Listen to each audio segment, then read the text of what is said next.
Dude, I want to talk about the music. You know, I make music, you make music, obviously. And so the album title is The Places I've Outgrown.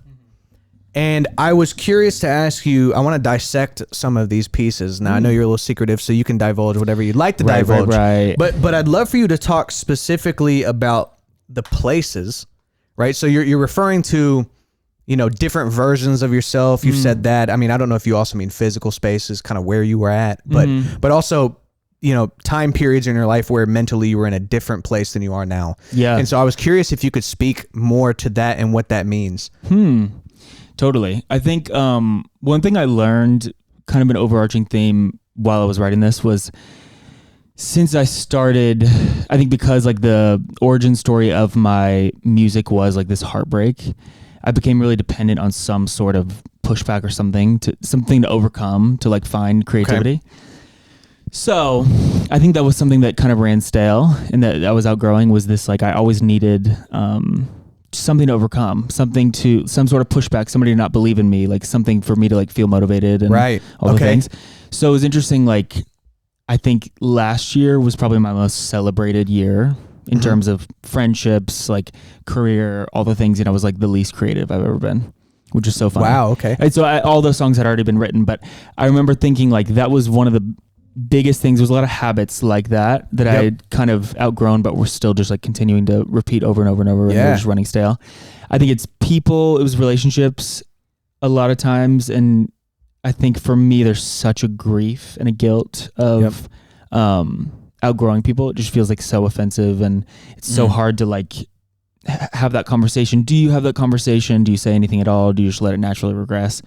I think for me too, one of the most important things was I've always in the past thought like, oh, once I conquer something, whether it's like getting lost in others' melodies or these different habits that I want to overcome, then I'll be able to write about it. But I think this is one of the first projects that I actually like wrote about it while you were experiencing it. It was like unraveling as I was writing. And I think that is maybe more so the testament of like the organicness of it.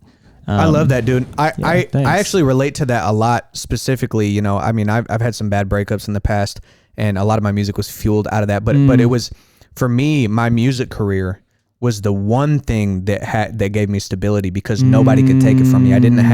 Nobody owned a piece of it. And so, you know, I had this bad relationship fallout, but then I always, I would just go super hard on the music, because I'm like, you know what? Like, this is the thing that I can protect and control, and this is the stability in my life. So I totally relate to that, because now I'm no longer that person. I no longer feel that. Like, in fact, I figured out that a lot of the reasons why I was even basically my contribution to the failing of the relationship. So then I go, okay, well, at some point I had to correct those things within myself. And when I did that, now it's like, I don't have to have this, like, the career doesn't take absolute precedent over everything else, because like the relationships that I have are more important. 100%. Yeah. So, yeah. I love that.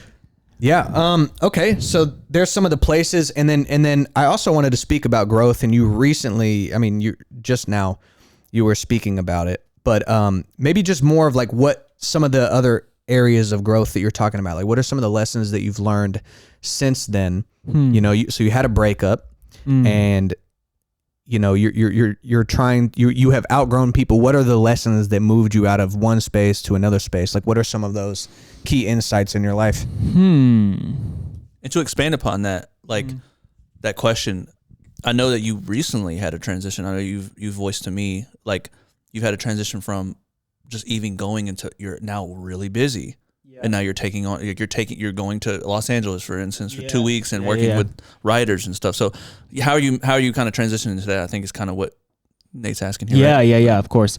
That's a really good question. I think for me, I feel really quiet in this chapter of my life. Like, post that album specifically, I think it was so necessary for me to like take a step back. I think partially there was a moment for me where I was like, what do I write about now that I'm not sad? Like, what do I have to say? I definitely had that too. It was like almost a paralyzing. I think it's too the like sophomore album fatigue, where it's like, okay, do I mimic what I did here and stick to the recipe? Do I completely go the other way? Do I or do I just like not think about it at all and just approach it from like an organic nature type of thing? I think for me, it's been being a little bit more still. I'm really bad at being still. I think rest is hard for me. It's really hard for me, and I love action and movement all the time, 24/7, but I think I've looked back now and realized so much of my movement was not productive. Okay. It was just movement for the sake of movement. Yeah. And it gave me this perceived purpose and like, oh, I'm so busy and no one can get a hold of me and all this stuff. Presence is like the most important thing to me right now, is like applying presence everywhere I go, being there and nowhere else. What do you mean by that? Could you expand a little bit? Yeah, just being where my feet are, on my phone less, like wherever my feet are, I want to be. And I feel like I was so, even in my head, like 1,000 different places, like when I was here, I'd be thinking about all these different things. I'm like, I really just want to, so I think that requires eliminating certain things that are like noisy. I think too, it's, for me, diagnosing less in terms of, I love to diagnose every single human and their trauma. And it's so subconscious. I don't even realize I'm doing it, but I'm like, oh, they probably struggle with this because their mother never loved them. And carry the force of track 7. Yep. I feel like I'm now like, I'm not going to try to, it's not as linear normally as the diagnosis. And it's not my job to try to diagnose. And I'm not even in that kind of thing. Even for myself, I think I can get so obsessive about control. Why do you feel like that? Why do you lean towards that? Or why do you feel like that naturally was a part of you? I think it is a lot of control. I think it's like being able to predict. You ever taken the Enneagram? What's your Enneagram? 4-wing 3. 4-wing 3. Okay, that makes a lot of sense though. I know. 4-wing 3. But in terms of control, I'm an 8-wing 7. Oh, so you being an 8-wing 7 makes perfect sense. Right. Yeah, I get totally. it. I get it. And you're a 3-wing 4. Yeah. Twist this around. That also makes sense. Yeah. You're I'm most drawn to 8s. Like in terms of like relationally, the majority of my best friends are 8s. Lewis? I'm like, and totally. Totally. Yeah. Most of my friends are 8s because I think for me, I lean performative over authenticity in a lot of ways. I think where I'm most vulnerable and honest is in my art.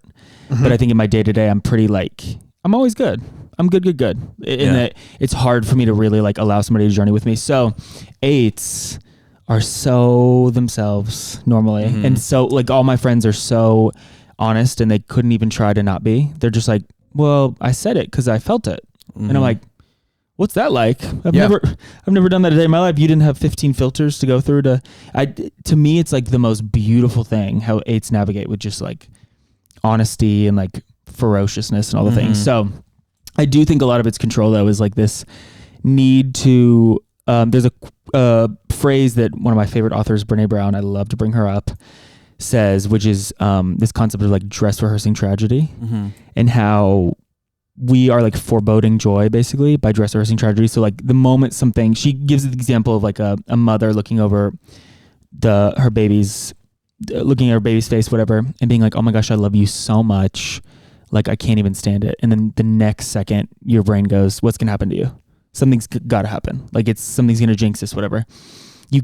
Joy is like one of the most vulnerable emotions. It's so hard to sit in it without like, point. Yeah, without kind of like dress rehearsing tragedy. So I think for me, I'm always like, well, let me just like see every side and see how they could hurt me or whatever. So I can have control over like, I won't be too upset and it's just not how life works really. Yeah. Also, I mean, if you want the actual richness of experience, you have to learn how to let that go. Yeah. You know what I'm saying? Cause I mean, like if you're going to have a limiting factor on how much you can love somebody if you always keep them at a certain distance. And granted, people need to be kept at the distance in which the trust is there. You know what I'm saying? There's all kinds of people that I wouldn't, you know what I'm saying? Yeah. Like it's like based on how you interact with conflict or whatever. It's like, okay, here's where I got to keep the business relationship with you. We can't venture into that. I mean, but that's why like, you know, me and David work so well is because we had so many conversations. We were friends. We worked like we figured all these things out and we got comfortable enough that we trust. Like I've never once thought like about like there was any way that he would steal money from our account or like there's such a trust.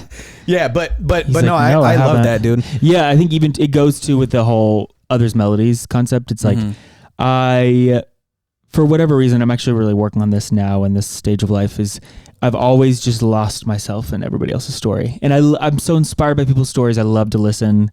And I think a lot of times the goal, even with the interviews that I did, was to find myself in it. Like I was always looking for myself, and it gave me great comfort to know that like my struggle was not alone, but it was too close to home for me to like reveal my own scars, kind of thing. So I would just like look at everybody else's. Yeah, baby, need top 5 when I'm done going mental. Yeah, I'm locked in, you can peep my